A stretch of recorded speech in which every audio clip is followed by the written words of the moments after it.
Assalamualaikum warahmatullahi wabarakatuh. Assalamualaikum warahmatullahi wabarakatuh. Assalamualaikum warahmatullahi wabarakatuh. Assalamualaikum warahmatullahi wabarakatuh. Perkenalkan saya Zulfanul Latifah dengan NIM 2401346. Nama saya Tias Panggadi Putro dengan NIM 2406264. Saya Elmo Erasmo dengan NIM 2404873. Nama saya Rofen Angger Juha Alhaq dengan NIM 2401168 dan Izin memperkenalkan diri, nama saya Muhammad Ariel Lukman Hakim dengan NIM 241157 dari kelas 2A MKB.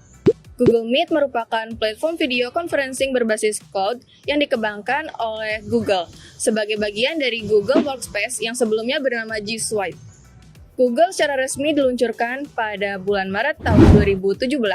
Aplikasi ini dirancang untuk memfasilitasi rapat virtual, webinar, dan komunikasi jarak jauh baik untuk keperluan bisnis, pendidikan, maupun personal. Pada penggunaannya sendiri, Google Meet itu kita berinteraksi dengan sesama orang lain. Berarti pada dasarnya kita harus menggunakan etika atau sopan santun yang tepat dalam bertindak. Salah satunya pada saat sebelum sesi berlangsung, kita harus memastikan kondisi keadaan teknis kita seperti internet kita yang baik. Kemudian kondisi lingkungan untuk jikalau kita membuka kamera kondusif. Pun dilakukan secara daring, pakaian yang harus kita gunakan harus tetap sopan dan sesuai etika yang baik dan benar. Kemudian kita juga harus menghadiri rapat secara tepat waktu. Lalu bagaimana pada saat sesi berlangsung? Pada saat sesi berlangsung juga kita harus memiliki etika yang baik dan benar pada Google Meeting. Salah satunya kita harus memfokuskan fokus penuh kita pada Google Meet dan menghindari melakukan hal-hal lain seperti bermain HP atau multitasking lainnya. Kemudian kita juga harus memastikan kamera kita terbuka, lalu kemudian kita pastikan mikrofon kita tertutup jikalau memang tidak ada keperluan untuk mengucapkan sesuatu.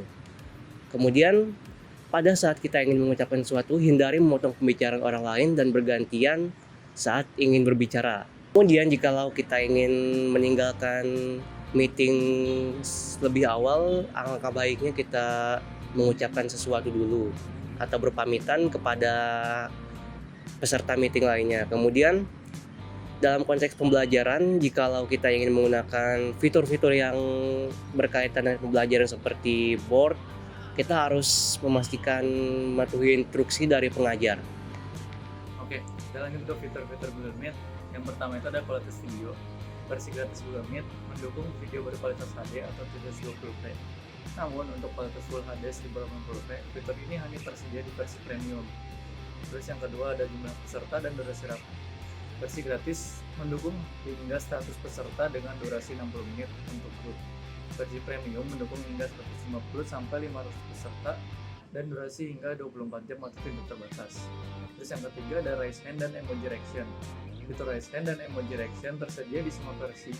Raise hand digunakan untuk meminta giliran bicara, sementara emoji digunakan untuk memberi reaksi tanpa mengganggu pembicara. Selanjutnya yang keempat ada breakout room. Versi gratis hanya bisa bergabung ke breakout room. Untuk membuat dan mengatur breakout room hanya tersedia di versi premium. Nah, selanjutnya ada rekaman rapat. Fitur merekam rapat hanya tersedia untuk pengguna premium. Hasil rekaman disimpan melalui Google Drive. Fitur premium lainnya diantaranya noise cancellation atau peredam suara latar belakang. Yang kedua live streaming ke YouTube. Yang ketiga pelacakan kehadiran atau polling aktif. Dan untuk fitur dasar untuk semua pengguna ada live caption, chat room, share screen, dan mengatur latar belakang sesuai blur atau default. Beberapa contoh penggunaan yang dapat dilakukan oleh Google Meet dalam jurusan mekatronika kecerdasan buatan antara lain adalah pertama kita bisa mengkoordinasikan proyek dalam pekerjaan tugas akhir, kita bisa melakukan perkuliahan secara daring, kita bisa melakukan bimbingan dosen secara daring, dan kita pun bisa melakukan sidang dan presentasi tugas secara daring seperti itu.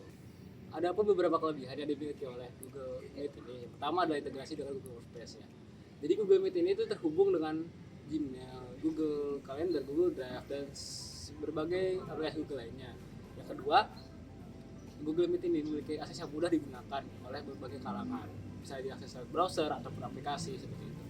Dan selanjutnya Google Meet ini memiliki fitur keamanan yang andal karena juga dia menggunakan fitur keamanan dari Google yang dimana merupakan fitur keamanan yang sangat andal. Selain itu, Google Meet juga memiliki beberapa fitur kolaboratif yang bisa kita gunakan, seperti kita bisa raise hand untuk bertanya atau begitu, dan kita juga bisa mengirim reaksi lewat emot. Dan juga Google Meet ini memiliki kualitas video yang stabil. Selain kelebihannya, Google Meet juga memiliki beberapa kekurangan seperti fitur lengkap yang hanya tersedia di versi premium, seperti fitur batas waktu atau mungkin batas peserta dan lain-lain. Dan juga Google Meet ini tidak diperuntukkan untuk skala yang besar karena adanya beberapa batasan yang dimiliki oleh Google Meet, jadi tidak bisa untuk digunakan dalam skala besar seperti itu. Langkah pertama sebagai peserta di rapat Google Meet yang harus kita lakukan yaitu kita mengunjungi website Google Meet. Setelah itu kita cari untuk memasukkan kode yang dapat bergabung ke rapatnya. Setelah kita mendapatkan kodenya, kita tempel kodenya, lalu klik gabung. Setelah klik bergabung, tampilan websitenya muncul untuk memasukkan nama. Di sini kita masukkan nama sebagai contohnya yaitu Elmo. Setelah mengisi nama, lalu kita klik minta bergabung. Setelah kita diizinkan untuk bergabung pada rapatnya, kita akan melihat tampilan isi dari Google Meet-nya. Nah, di tampilan ini kita dapat melihat siapa saja yang berada di ruang rapat ini. Di sini kita bisa menggunakan fitur yaitu on cam dan on mic. Lalu ada fitur raise hand untuk kita mempermudah jikalau kita ingin bertanya pada rapat. Di samping fitur raise hand, di situ juga terdapat emoticon-emoticon yang terbatas emoticonnya, seperti ada bentuk love, jempol, kembang api, dan lain-lain. Itu kita bisa gunakan untuk mengapresiasi saat rapat berlangsung. Lalu di samping fitur raise hand juga terdapat fitur-fitur lainnya yang ada di Google Meet, seperti ada ubah tata letak, layar penuh, atau setelan dari Google Meet ini. Di Google Meet juga terdapat fitur untuk kita mengirim pesan. Nah, untuk pesan yang sudah kita kirim tadi, kita dapat mengklik pin-nya agar pesan yang kita kirim tidak tertimpa oleh pesan-pesan lainnya. Dan juga di sini kita dapat melihat berapa sih anggota yang ada di rapat ini, dan juga kita dapat menyalin link untuk kita berikan kepada teman-teman untuk dapat bergabung ke Google Meet ini. Tidak menggunakan kode lagi, tetapi teman-teman dapat masuk ke rapat ini menggunakan link yang sudah kita kirim. Nah, ada lagi nih fitur yang sering banget dipakai saat kita kelas online biasanya. Di sini kita dapat share screen untuk menampilkan PPT atau yang lain-lain. Di sini kita contohkan untuk share screen di Google Meet yang kita masukkan ini, yang sedang kita rapat. Di sini juga terdapat fitur teks. Kalau kita sedang dalam perjalanan dan kita tidak dapat mendengar dengan baik, kita dapat mengaktifkan fitur teks otomatis agar kita dapat membaca yang sedang diobrolkan di dalam rapat ini sebenarnya apa sih. Jadi kita dapat membaca secara langsung, tidak hanya lewat pendengaran saja. Sekian tata cara sebagai peserta dalam rapat di Google Meet. Wassalamualaikum warahmatullahi wabarakatuh. Oke, jadi kita tarik kesimpulannya bahwa Google Meet merupakan platform konferensi video berbasis cloud yang andal, aman, dan terintegrasi erat dengan ekosistem Google Workspace. Fitur-fiturnya yang canggih seperti kualitas video adaptif, noise collection, live options, serta kemampuan kolaborasi dokumen secara real time. Dalam bidang seperti mekatronika dan kecerdasan buatan, Google Meet memfasilitasi berbagai kegiatan seperti koordinasi proyek, bimbingan dosen, pelatihan software, hingga sidang tugas akhir secara daring gitu. Di balik keunggulannya, Google Meet tetap memiliki kekurangan seperti keterbatasan fitur pada versi gratis dan kurang cocok untuk skala webinar yang sangat besar.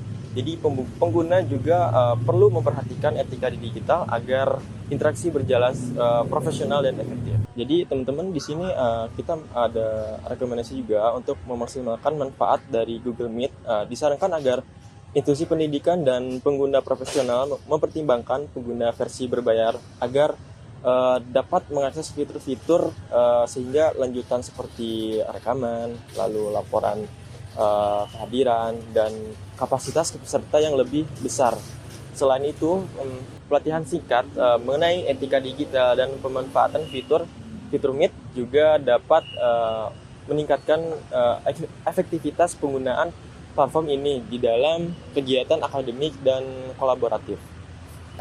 Meskipun Google Meet menawarkan fitur kolaboratif dan integrasi dengan Google Workspace dalam skenario tertentu seperti webinar berskala besar atau kebutuhan akan fitur video kreatif, platform lain seperti Zoom atau Microsoft Teams bisa menjadi alternatif yang lebih sesuai gitu. Oleh karena itu, pemilihan platform sebaiknya disesuaikan dengan kebutuhan spesifik penggunaan atau institusi.